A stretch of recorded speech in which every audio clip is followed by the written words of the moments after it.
the safety of our people.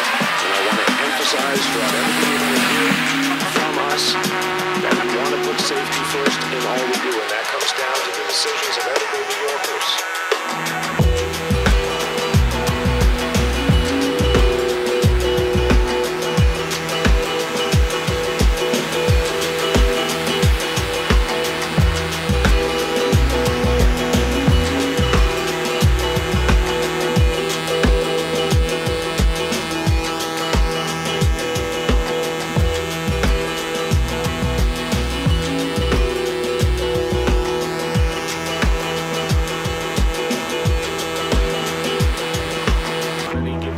Snowplows swing into action.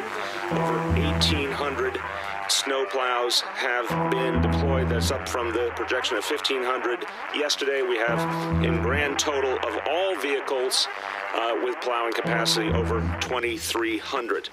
And we'll be bringing in, on top of that, 250 pieces of additional equipment from other city agencies. Our colleagues at Department of Transportation got ahead of this storm and are continuing to do work literally as we speak, filling potholes in advance of the storm.